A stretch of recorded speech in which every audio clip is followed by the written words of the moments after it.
come on in, sit back and relax. You're listening to episode 255 of the WealthTech Today podcast. And I'm your host, Craig Iskowitz, founder of Ezra Group Consulting.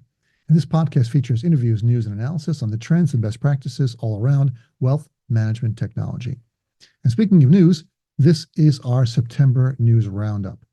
Boy, we've got a lot to cover. I'm going to do a quick list here. The first story is Redtail founder, Orion Tech exec Brian McLaughlin steps down. Number 2, Osaic announces reorg. Number 3, PropGen platform Virgil raises funds. 4, conferences. Where am I going to be between now and the end of the year?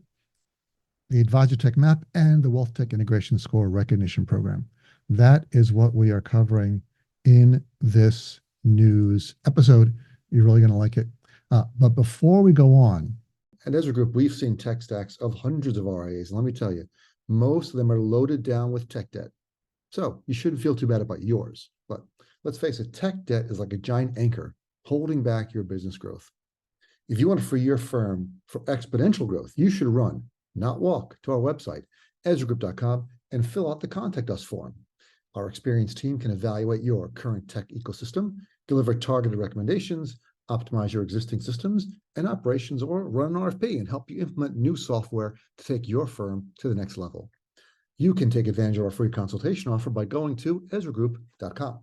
All right, our first story in the September news is Redtail founder, Orion Tech exec Brian McLaughlin steps down.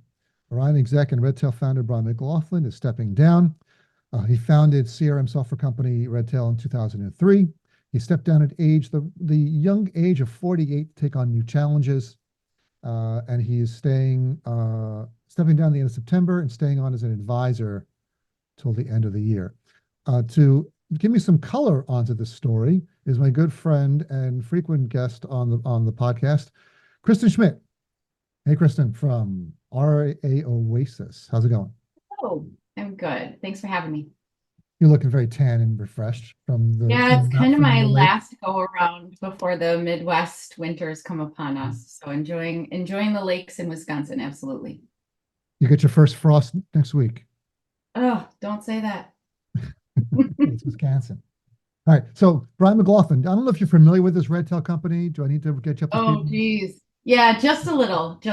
I was one of Redtail's first clients on their platform when I was working with an RIA way back when. So Redtail has been around for 20 plus years. So unfortunately, that tells you how long I've been doing this.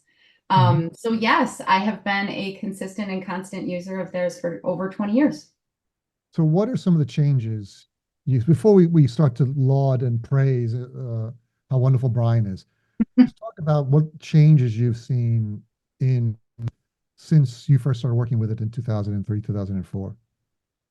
Yeah, absolutely. I think the largest changes that you see, you could probably say about any CRM, which is the CRMs have always been the hub, but they have definitely become integrative to the rest of the tech stack that RAs are using, where back in the day, that wasn't the case. Redtail was known for being one of the first online, meaning internet-based CRMs. And they started that way. Unlike other companies such as Juncture, who had a desktop version, or Act or Goldmine, they transitioned into an online platform. So Redtail just coming out and saying, we're here. And also at the time, Redtail was a company, and still is today, willing to help you convert no matter where you're coming from. Mm-hmm. Now, to be fair, every CRM does that, but Redtail really was the first company that maximized their ability to convert data coming from any system and having a support team that supports it. That was a big push on Brian's side. I think that really helped them grow, that he said, we are going to do conversions. And he was doing the conversions like himself for many years. He was. When I converted, it was with him and Andy, who first originally made the company. And it was certainly almost a company that was trying to figure out what was needed for this space. And then also remember, at the time that Redtail came out, they immediately started to make that technology available to broker dealers. and to firms that were hybrid models. And to this day, it is the #1 CRM adopted by broker dealers and hybrid models as well. So I think that because they entered that way, it's been a very loyally kept company within the RIA space. And it is in competition with other CRMs to have their software and tech be as simple as possible. Which is important. I mean, CRM is complicated enough. Correct. For those of us who are working with a lot of different CRMs, you can get quite the rabbit hole of trying to go through all the features and functionality. So making it simple is a big benefit. It is. And Redtail also, which is kind of created that alignment of why Redtail was such a good opportunity to join the Orion family, because Redtail had the same philosophy and the same approach to integrations. So Orion is one of the top integration technologies in our industry, meaning the quality of data being shared and the amount of systems they integrate with is very high. And Redtail has done the same. So Redtail really had to pave the way for other software companies and other CRMs to integrate with third-party companies. And Redtail, and I will say this, Brian especially, made some lifelong friends in the process to make all of this work. People such as Aaron Klein and all different companies, they all worked together hand in hand to build integrations and the synchronizing of data between systems. And I think that really elevated a match between Orion and Redtail ultimately when the purchase was made.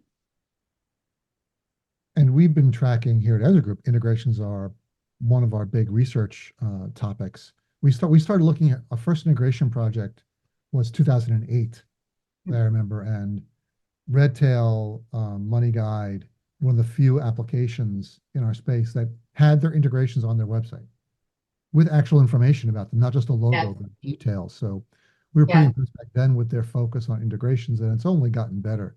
I mean, they've got an excellent rating on the Ezra Group WealthTech Integration Score, which is top 3, top 4 in terms of integrations. Absolutely. And it's actually kind of funny because once Orion purchased Redtail and that was complete, myself, and I'm sure you and other consultants included, we were bombarded by clients, firms that are using them saying, oh, what does this mean? And ironically, I responded in saying, there's no change to you because Orion and Redtail were so heavily integrated and such great integrative partners, not just within data, but within the information and user experience being so strong. So they really did it the right way in a sense of making the merge not be a heavy change for a lot of users. Which is important. I mean, you don't want to have that. That's a huge boon for a company if that isn't a big lift. Absolutely. And there's been a lot of change, a lot of positive change. But with that said, and especially in the RIA space, change is hard. So we have amazing superstars in this industry. And when you hear the news that Brian is stepping down, my first personal reaction was good for him and well-deserved.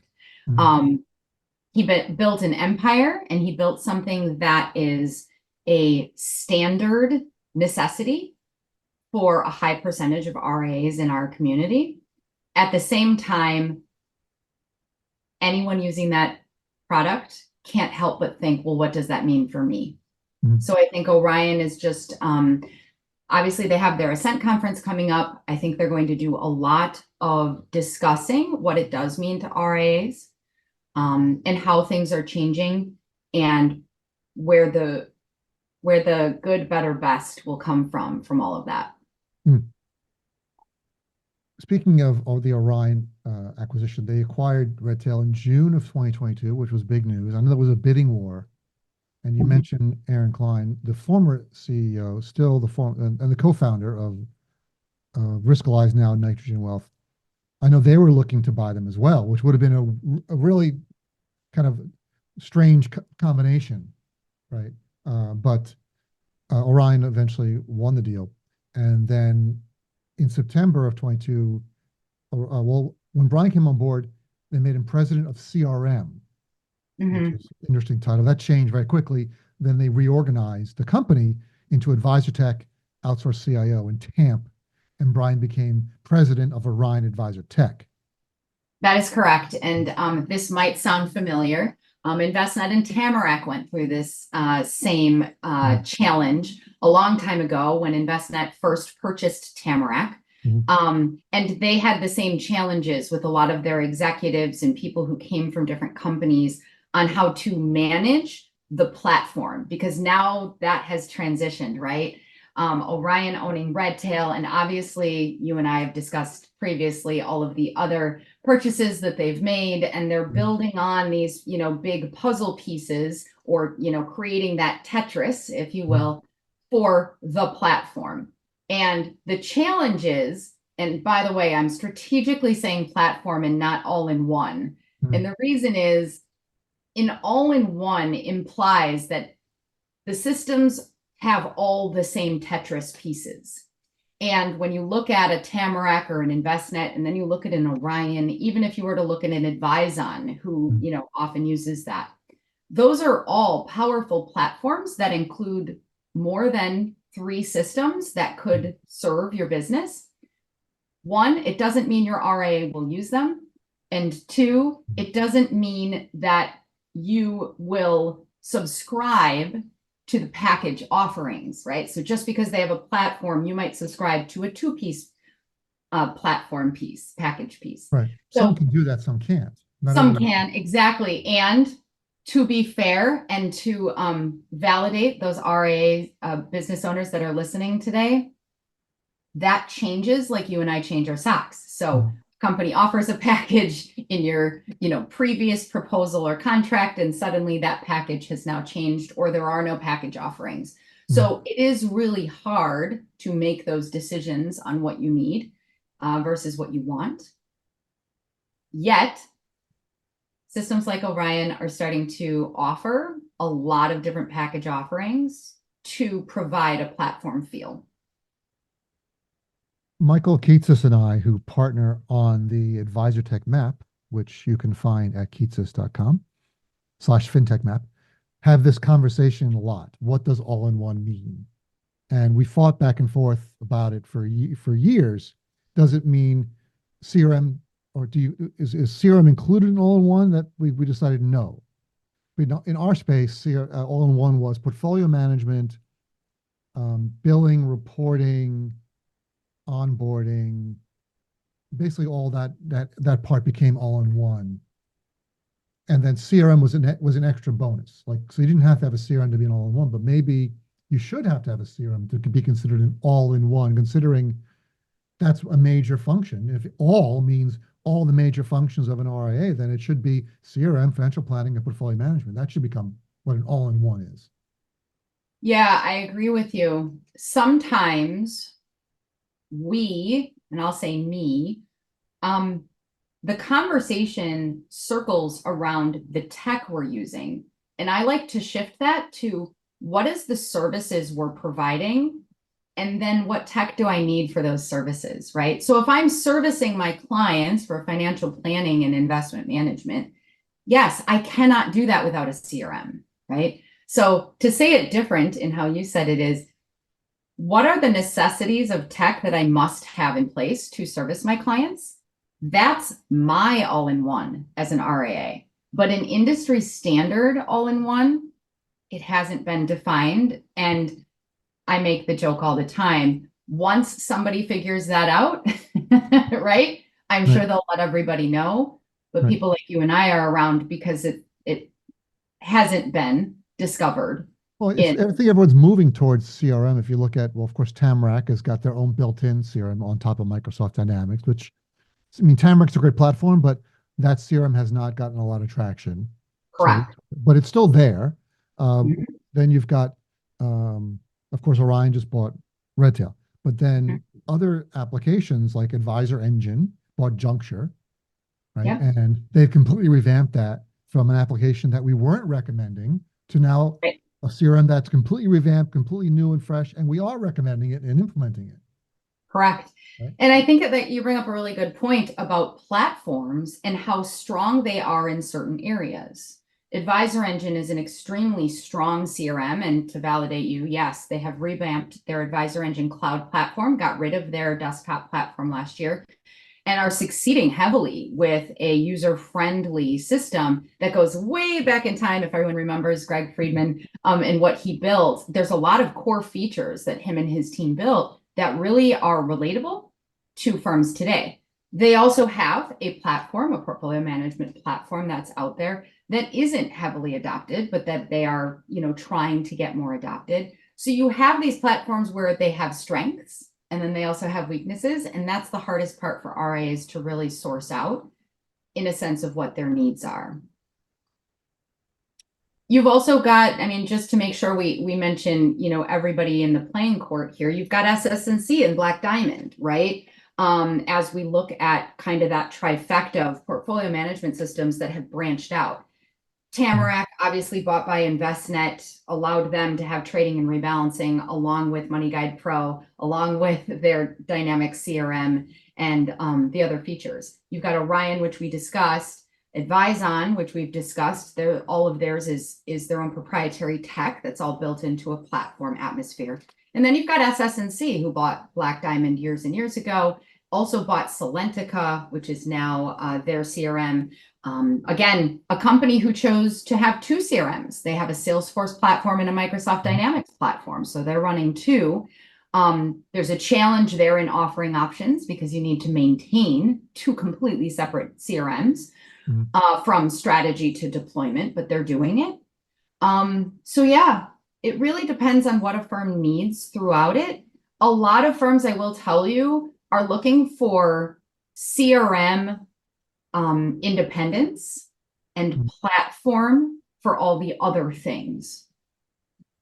We're seeing both. We see a mix of some clients, some of our RIA clients want that flexibility to pick and choose and make a heterogeneous environment that's integrated together, and we build out some of the integrations for them. Others say we have too many vendors.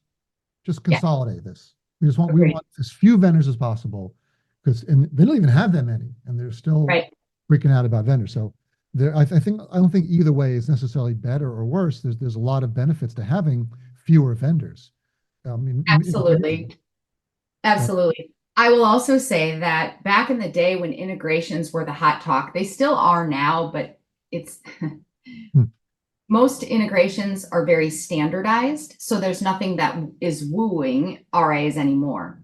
But back in the day, it was really amazing that your account values, your financial account values could flow into the CRM, right? And that was amazing to have that flow. Today, back in the day, because today most firms say to me, I just have a bunch of tabs open every day. And I can look at the tab on my portfolio management system. I can look at the tab of my CRM. Right now that we're so, heavily cloud-based, the value isn't as much there. So you're right. It is a preference. Often that preference is based on how the firm operates, but also what their expectations are out of that CRM. Expectations are important. And things have changed quite a bit since we got into the industry. I was just looking at some of my notes. I have a note from 2014. Investment News did a survey of technology usage and asked 1,000 advisors what their top applications, any application to advisor tech was. And number one was Redtail. Yeah, exactly. And it's still one of the most highly rated, most popular applications in the space. Absolutely. When I say back in the day, I started at my RIA and we were, we were on a system where I was updating people's CRMs with a floppy disk, kicking them out of their offices. So that was not old school tech me. I will beat you every time. You're absolutely right. You will. But that was something that happened so quickly. So just the idea that there was a CRM that you could access from wherever, whenever you wanted, it was mind-boggling, to be honest. And it definitely changed the game. And kudos to Brian and his team who developed that, I believe back in 2004, 2003. Check my math there. But yes, he's come a long way, as I mentioned before. I wish him all the best in his further endeavors. Well deserved. And I am interested in following to see what Orion's going to do. I'll be completely honest with you. Those are some big shoes to fill. And there are amazing people in the industry that can certainly hold the candle and take the lead. But I will tell you, he has done so much that there will probably take a couple of people to fill those shoes. Yeah, I think so. I mean, he was still coding Yeah. recently. I mean, I used to see him. I wrote this on LinkedIn. We'd we'd hang out at conferences, and he'd have his laptop open, debugging stuff. Yeah. Right? And he was, this is not early in the company's life. This is, recent, like 5 years ago, he was coding, at a conference because he just loved coding. He wanted to be involved, and so that kind of technical mind, as the CEO of the company, or even is hard to find someone who can have that sort of impact and understanding of the technology. Yeah. And because you make very different decisions when you understand the tech, and people can't BS you. Agreed. He was very good at the executive level and what I call the weedy level of all of the pieces. Very unusual. Exactly. The other. Usually, if you're a good CEO, you don't know tech very well, you haven't done it in a long time, because usually the tech people who are the best techies aren't not the best managers, right? It's very rare you get both. That's correct. And also, I think it does need to be said that Redtail in our industry was one of the first companies that really did put people first. So, based out of San Francisco, I believe, initially out of California at least, they really made it transparent to all subscribers who their staff was, what they were there for, how they were taken care of, initiatives beyond just the CRM in our industry. And he continued that. Now, also, it has to go and be said that when you base your company based off of your love of animals, you got the hearts of millions, right? So, the first version of Redtail was called Leapfrog because of Brian's puppy that used to leapfrog and jump around. And the fact that they were so smart in marketing Redtail's, relaunch in a sense of their look and feel, allowed advisors to submit for their favorite dog of the month. Their landing pages changed dogs pictures on a weekly basis. Highlights of my days. And that's when that makes you want to log in. So it was a genius approach, but it actually came from Brian's love of his animals, which I love as a dog lover myself. So those little touches make a difference in our kind of a little bit dry of an industry that we work in. That's for sure. Yeah, but Brian made an impact on a lot of people in the industry, just his outsized personality and brilliance. Like, it's hard to find people who are brilliant and not a-holes, right? So a guy who's brilliant and just a super nice person, never a bad word to say about anybody, always a smile on his face, always interested in what you're doing. Like, he never wanted to talk about himself. He wanted to know what you were up to, how things with you. So you're absolutely right. In fact, you're so right. He does such big things that whenever I would see him, his first question to me are, how are your kids? And I was like, oh my gosh, I want to talk about all your accomplishments. So yes, he remembered, he remembers everybody. He's personal, and he makes a difference. And so I will tell you, I'm excited to see where his next steps will be. So I'm keeping an eye out. I was just looking at some notes. I interviewed Brian. He's been on the podcast a number of times. In 2018, we were doing a series called Winners of Wealth Tech, and he was on as a winner, which he is still a winner of Wealth Tech. And I asked the question, how do you maintain your work-life balance? And he said he's trying to arrange things so I don't have to be in the office every day. So now he's got the ultimate, I don't have to be in the office. Now so he's got kudos to him. And I also expect him to eventually resurface doing something, investing, being on boards.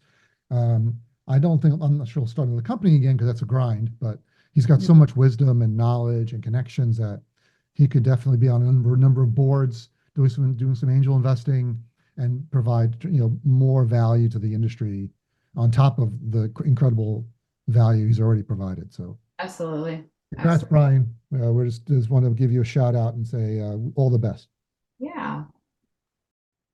And our next story, Osaic announces reorg and high-level management changes. Independent broker-dealer Osaic, which rebranded from Advisor Group just last year, announced a series of management changes and reorganizations. First of all, congratulations to Tim Hodge, EVP for Trading and Operations, and Dimple Shaw, EVP and Head of Corporate Strategy, on their expanded roles. Now, Hodge's group is now called Operations and Technology Solutions and has business transformation, M&A, and the enterprise technology team added under his purview. Shaw's group is now called Advisor Growth and Platform Solutions, as the former product and platform team was rolled under her area of control. Osaic says they now support over 11,600 financial professionals and has more than $650 billion in assets under administration and assets under management. Some mixed breakdown there. I don't have the data on that. Now, Osaic used to be an umbrella of separately branded broker-dealers under Advisor Group, but merged, I think, 8 of them under the Osaic brand, a couple of them separate. And this greatly reduced a lot of the red tape and overhead, as you can imagine, with 8 separate broker-dealers, all with their own staffs. And I know there was a lot of the back end work that they tried to consolidate, but now branding them all under the same brand name helps a lot. There's been a number of acquisitions that Osaic has made just in even the past couple of years. They acquired Lincoln Wealth in December 2023 for $700 million. That added 1,400 advisors and $100 billion in assets. American Portfolios came on board in June of 22. They had 850 advisors and 40 billion in assets. And of course, the big one was Ladenburg Thalmann in November of 2019. It cost them $1.3 billion, but brought on 4,000 advisors and 5 more broker dealers, which now have all been consolidated under the Osaic brand. Now, the consolidation into fewer executives reporting into CEO Jamie Price also streamlines decision making, and they've been able to build innovative technology solutions such as their Equipped onboarding platform, which we've written about on the WealthTech Today blog, and we've had some people from Osaic on the podcast to talk about Equipped. You can listen to that if you just go back to our website, wealthtechtoday.com. And now they're delivering much more technology, much more of their services and products through a common tech stack, linked together and built on a number of third-party vendors, including InvestNet and DocuPay, so some of their core technology providers.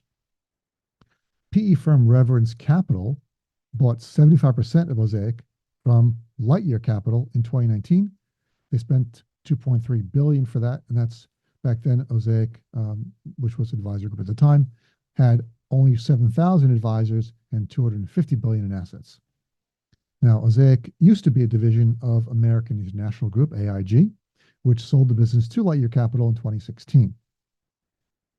Reverence's stake in Osaic, which includes Osaic Wealth, Triad Advisors, Osaic Institutions, and Woodbury Financial Services, is estimated to be worth $2.5 billion. And last December, they announced they're seeking a buyer for 20% of their stake, or was it 20% of the overall? It's 20% of Osaic overall, or 20% of their stake. I'm not sure which one it is. I'm assuming it's 20% of Osaic. That's the way the article is written, for 2.5 billion, which means times 5, the total value of Osaic is 12.5 billion, and Reverence's 75% based on that valuation is around 9.375 billion, about a 7 billion gross profit. Not so bad. But then you take out the 3 billion or so they've spent on acquisitions, that leaves them only about 4 billion net, which is a lot to me. But when you spend 2.3 billion, you probably want to get more than 4 billion for it in 5 years. So they're taking some money off the table, but I'm sure there's going to be a lot more growth planned for Osaic. You can check out, find out more information about them at osaic.com. Moving on to our next story. Proposal generation platform Virgil raises funds. Virgil announced Thursday that it has closed a fundraising round led by venture capital firms and existing investors, FinTop Capital and Mission OG.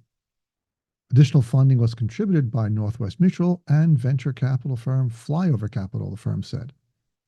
Now, Virgil launched their originally a statement extraction tool back in March of 2022, which was really critical and very helpful for proposals for advisory firms.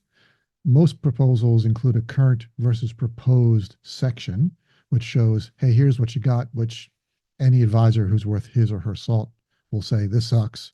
What you have, you want to go to our proposed investment portfolio. This is going to be great, and here's the benefits to it. But you always have to enter in the data manually. They would bring their paper statements or send a PDF, and you have to type it into the system to get this data. Well, Virgil came out with some natural language processing, OCR, that could suck in a PDF file, brokerage statements, and extract the positions in order to build a consolidated investment picture. Very cool technology. And this is only 2 years ago, so they really hit the industry by storm and have gotten a lot of big clients, including Dynasty Financial Partners, Ritholtz Wealth Management, Sequoia Financial Group, and Steward Partners. In 2023, they launched their proposal generation solution, which I thought was a good segue from the statement extraction into prop gen. Why not build the whole proposal yourself? It makes a lot of sense. And you got to keep expanding in this industry. Most firms, vendors that start with one targeted solution, then expand out from that in most cases, because you can't rest on your laurels. Other firms are going to be jumping in and copying you, especially when you're successful. We've seen that in many, many cases. Now, back to the press release on the funding. A Virgil spokesperson said the company would not be disclosing the amount of funding raised through the round.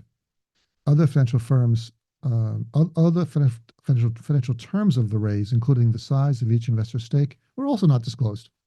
Now, I'm seeing a trend of WealthTech firms raising capital, putting out press releases, but refusing to say how much they raised. I found that Vanilla did that in last month's news. I talked about Vanilla raising a big round. They claimed as big as their previous round, which was 30 million, but refused to say how much it was. I'm not sure why they're doing that, but that seems to be a trend. Virgil has changed over time and expanded and modified their marketing message, which is smart. As you add more functionality and as you see how clients are interacting with your software, why they're buying, you want to keep changing your marketing message. Of course, when they started, they were just statement extraction, and then they branded that as client acquisition, proposal management, and retention. That was last year. And then this year in this press release, they referred to themselves as a platform that provides data and analytics to wealth management firms. So that's a little more for us. We don't really have a data and analytics section on the Ezra Group Keats's AdvisorTech map, but maybe we need to make one if that's going to be a new category. I'm interested to see where Virgil goes from here. Now, according to the press release, they have grown their customer base by more than 700% since August of 2022. It's kind of a BS number. Of course, it's on a very, very small base. It could be 1,000, 1,000,000%. That number doesn't mean anything. They just launched the product in 2022. So, of course, 700%. Why not? Let's just say they got a lot of clients. And there's nothing wrong with that. You don't need to make up a number, guys. You got a lot of clients. We're happy to see that. Their most recent capital raise came in late 2022, I guess after the product launch in March, when they closed a $15 million Series A funding round led by FinTop and Mission OG. Now, FinTop has made other investments in our space, including TAMP SmartX, advisor digital marketing firm Snappy Kraken, and crypto for advisors platform OnRamp Investing. I like some of the things that they've done in their platform at Virgil. They've expanded their platform, as I mentioned, and they call it statement aggregation, where they're bringing in aggregated data, basically, but it's basically PDF files. So they're not pulling the data directly, but pulling it from these PDF files into what they call their 5-pillar analytics tool, which they branded as institutional grade analytics, has 5 components: performance, risk, diversification, fees, and taxes. All important things to understand about a prospective client's current portfolios. And I like some of their analytics and some of the data they're providing back to advisors on these 5 areas, because you need to talk. So you don't know necessarily which one is going to resonate with a prospective client. They may be all about performance, or they may be about risk, or they may be concerned about diversification, or taxes. So having all that data at your fingertips is helpful for advisors when they're trying to close a new prospect, especially when it comes to their current portfolios. Now, those are all the pros about Virgil. A couple of the negatives, I'd say that risk and proposals are very hard for RIAs, especially the clients we work with. that we've seen, even though they're desperate for it, every RIA wants to do some sort of risk tolerance process, wants to do proposals, but implementing it in a consistent process is difficult. That's something we spend a lot of time training our clients and educating them on about building out consistent processes. Using software is one of the easiest way to deliver a consistent process because it's built into the software. And also, most RIA clients want a proposal application that integrates with the portfolio management system so they don't have to build their models in two separate places. So if you're doing a current versus proposed in a separate prop gen application like Virgil, you have to build your models there, but you also have to build them in your portfolio management system, whatever that might be. So you're managing them in two places. If Virgil has got a next step of integration into the top portfolio management system, so I don't have to build my models in two places, that will be super helpful, I believe. Most RIAs, they're still building proposals in PowerPoint and Word. It's just hard to get them out. But there's other applications around there like Virgil, and firms don't often like the restrictions placed on them by risk tolerance questionnaires, which Virgil recently launched. I think I missed that. So Virgil launched their own risk tolerance application as well, part of their overall onboarding process. Also, another smart move. Why not bring that into the fold? You're already doing proposals, get the risk tolerance in there. But some advisors are still pushing back on risk tolerance because they see risk more as a conversation. And how does that link into stress testing, which I would expect Virgil might be looking at stress testing next since they've launched risk tolerance. If you want to find out more information about Virgil, go to Virgil without the I. So it's VRGL Wealth, Virgil Wealth, VRGLwealth.com.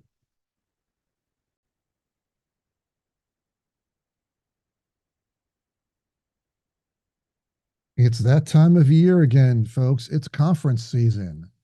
Summer is over. The summer, calm, relax, staying at home, not having to get to the airport. That time is over. We're heading out to the conferences, and I'm going to give you a quick overview of where I'm going to be. And if you're there, please let me know. Drop me a line, and let's get together. Okay, what we got here? So September 15th to the 18th, I will be at Future Proof in Huntington Beach, California. I am moderating a panel on Sunday at 1:55 p.m.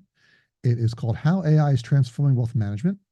And my esteemed panelists will be Devon Drew, CEO of AssetLink, and James Dean, Generative AI Specialist from Google.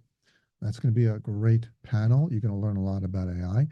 In fact, all of my panels this year, at the end of the year, you're going to learn a lot about AI. There's a lot of AI panels coming down the pike for you, and I promise they will all be different. You'll be learning some different stuff at each panel because there'll be different panelists. So it's not just me speaking. It's me moderating these panels across these different individuals. So they'll all have different points of view about AI, how they're using AI, or where they see the industry going with AI. So will be a good time. So Future Proof is become quickly, after last year, one of my favorite conferences out on the beach in Huntington Beach, California. It is an amazing event. So check them out at futureproof.com. September 19th, I'll be at the Invest in Others Gala in Boston. And you can check them out at investinothers.org. They are a fantastic charity that I've been supporting for quite some time. October 8th to the 10th, I'll be at Advise AI in Las Vegas. I'm moderating a panel called AI-Powered Efficiency, Streamlining Operations for Bottom Line Impact. My panelists are Amy Young, Director of Strategic Partnerships, Financial Services, Microsoft; Nick Graham, CEO of Cambridge Investment Research; and Andy Moore, President, Integrated Partners. And that's a first-time conference. Again, they're jumping on the AI bandwagon and really focusing on how AI is impacting wealth management. I think it's a smart idea. And I know a lot of interesting people are going to be there. And I've seen some of the sessions of the panels, and I think there's a lot of information to be gained. So if you are available in October 8th through 10th, please head out to Vegas for Advise AI. Next week, the next week, October 15th to the 17th, I'll be at XYPN in Minneapolis, Minnesota. I'm a judge for the Advice Tech competition. There's I think there's three other judges. Two have been announced. One is Rachel Witkowski, Financial Planning Magazine. She runs the Tech Beat. And Justin Wiz, WealthTech founder and investor. there are six, one, two, three, four, six, seven. Wait, one, two, three, four, five, six, seven companies. Why do I keep counting seven, but there's six? Six companies in this advice tech competition. And I believe the competition is only for new wealth tech firms. So you have to either be founded within the last year and or have under $1 million in revenue and also no more than 2% market share. And the finalists in the advice tech competition at XYPN are Jump.ai, which is a meeting organization tool, Finmate.ai. I don't have the list of what Finmate does. Why don't I have that? My team is letting me down. Producers of this podcast, you're supposed to look up. Finmate.ai is also a note taker. So two note takers, Jump.ai and Finmate.ai. Man, that category is filling up fast on the Kitces Ezra Group Advisor Tech map. 2 years ago, there was just Mobile Assistant, Copy Talk, and Pulse 360. And now we've got another dozen AI note takers that have jumped into the fray. So Jump AI, Finmate AI, Current Client, which is a communications tool like My Rep Chat. There is Testimonial IQ, which manages advisor testimonials. There is Quiver CRM, and Quiver is spelled Quivr. They are a Salesforce overlay, which has gotten some traction in XYPN. And finally, Trayecto, Trayecto, helps advisors with their clients who need to manage executive compensation. If you're available October 15th to the 17th, you should go to Minneapolis, Minnesota and attend XYPN. You will see the keynotes, including a live Kitces and Carl session with Michael Kitces and the famous, Carl, and Dr. Preston Sherry and Libby Grew are the keynotes. So lots of good stuff there as well. Lots of good sessions and other information at XYPN. The week after that, October 23rd to the 25th, Nitrogen Wealth Fearless Investing Summit in Nashville, Tennessee. I'm moderating a panel there. I don't know what the panel is. Don't have the information on that, but please check them out if you are a Nitrogen client, or are you thinking about becoming a Nitrogen client? Go to nitrogenwealth.com and you can go to the conference in Nashville. My second time in Nashville this year. I was here in June for a Pershing conference. Immediately following Nitrogen, October 20th to the 30th, I'll be at Tiburon in San Francisco. We all know Tiburon, one of the best places to meet movers and shakers in the wealth management space. That's their biannual conference. They do one in Boston, one in San Francisco every year, and October is the San Francisco time, so I'll be there. November 19th to the 21st, Schwab Impact, one of the biggest conferences in our space. Last year, it was in Philadelphia, which was super convenient for me. I live in New Jersey, just hopped on the train. Now I got to fly back to San Francisco, and I was just there in October, again to San Fran for Schwab Impact, the 19th to the 21st.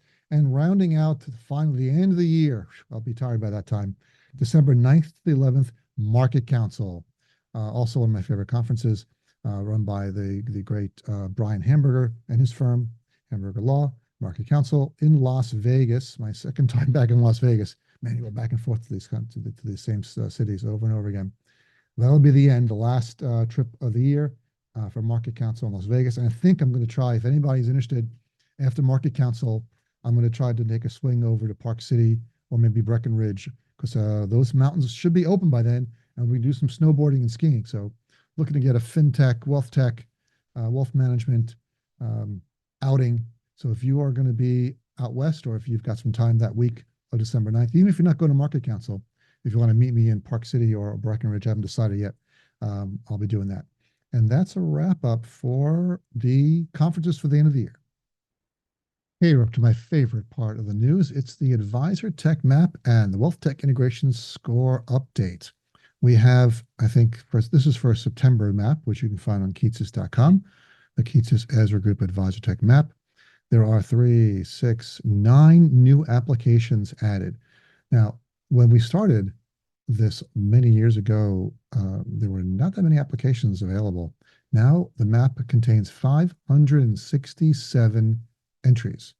That is a lot, and no sign of stopping. Michael and I get 8 to 10, 6 to 12 new applications every month that we have to evaluate. Not all of them get on the map, but a lot of them do. So we're seeing way more coming in that are going out. So expect we We might even hit 600 by the end of the year. It's possible. Get 3 more months. Could happen. So let's jump into it. Added to the map this month, Time meeting support, and Time is spelled Thyme, like the herb. Are you sure you guys aren't a cooking company, cooking app? Time. They even use a little herb, which is not thyme, but something else, as their logo. Client intelligence for financial advisors. Another meeting support app. There are now 13 applications in the meeting support category, and Time offers meeting intelligence, a client portal, email, and newsletter support. Check them out at Meet Time, and that's Thyme.com. Tax status. We've had tax status on the podcast a while back. This is a really interesting company. I'm surprised more firms aren't working with them. They get your clients to give you approval to go to the IRS and download their tax returns. And they take that data, they can stuff it into any system you've got. So basically, you now have access to everything the client has financially. You don't have to ask them questions. You don't have to say, "Give me your statements and tell me all your income and tell me all your where you've invested everything." Everything will be there and it's available. It's a very interesting company. I think they can bring at least 10 years of historical and 3 years of future tax records. They have transcripts for over 45 tax forms and schedules, including W-2s, 1099s, 1098s, 5498s, K1s, etc. All official income sources. Very cool company. Taxstatus.com. Next up is, and that's going in the data gathering category, by the way. Next up, iPaladin. IPALADIN is a CRM. We don't see new CRMs around. Now, this was a little contentious between Michael and I when we were trying to figure out what category they go into. Michael wanted them in CRM, and he won that argument. I wanted them in document management or workflow. They're really a family office management tool for family offices, a digital platform for family offices. They call it a turnkey solution. Michael felt it fit more under CRM. I felt it fit more in document management. You can go to iPaladin.com and take a look and maybe get a demo and see for yourself what category you think this should be in. Guideline Pro is in the 401k implementation category, helping clients achieve their financial goals. Grow with Guideline Pro, a platform for advisors, planners, and other financial benefits professionals. Free to join and comes with tools and support, and of course, seamless 401k plans for your clients. Retirement plans you and your clients will love. Guideline.com, spelled exactly as it sounds. Unbiased. Interesting name. Unbiased.com. I was talking to Michael. We were wondering how much they paid for that domain name. If you guys are out there, let me know. I'm interested to know how much you guys paid. Unbiased.com sounds like an expensive domain name, but they are advisor lead gen. If you're doing lead gen, you're out there pitching retail investors to come to your website, you better have an interesting name. Unbiased.com. Lead is in the lead gen category. They claim they've been around 14 years. 10 million people helped to find a trusted advisor. $80 billion in AUM they've directed to advisors. Unbiased.com. H2 Cyber in the cybersecurity category, spelled H, the letter H, number 2, cyber.com. Cybersecurity is another category that's been expanding slowly over time. It sort of merges with the managed service providers category as well. They do overlap a bit, but more and more firms are using these types of outsourced providers for IT because it's just too difficult to get scale. The regulations change too often. The security issues change too often. So why not outsource that to either MSP or a dedicated cybersecurity firm? H2cyber.com. Next Vestment. I always had a joke that there was only a certain number of names that or phrases that companies could use as part of their name, and Vest was one of them. Nextvestment.com. It is investment data analytics. Investment data analytics is a very crowded category. I believe it's got 48 applications in the investment data analytics, but these guys feel we need one more out there. And they are pushing their AI features, and they are more of a chat bot for investment analytics. So you would chat with the application and ask it things you wanted to know about the market, and it will answer them for you in the chatbot format. So you check them out at nextvestment.com. Alphathena. Alpha, like the Greek letter alpha, and Thena. I guess that's another Greek word, Thena, Thena, alphathena.com, the operating system for direct indexing.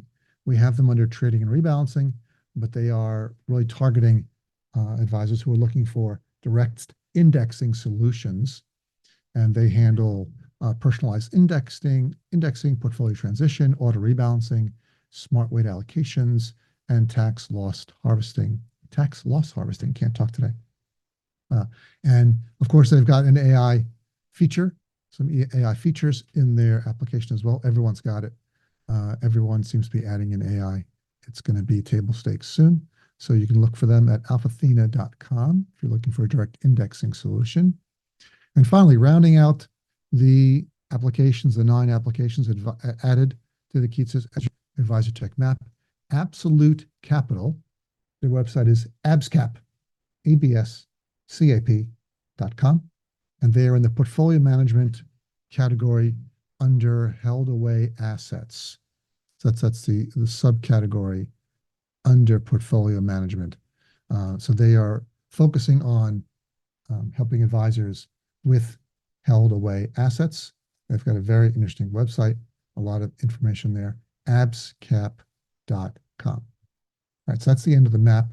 I did mention how many applications we've got altogether, right? 567. Yep, I did talk about that.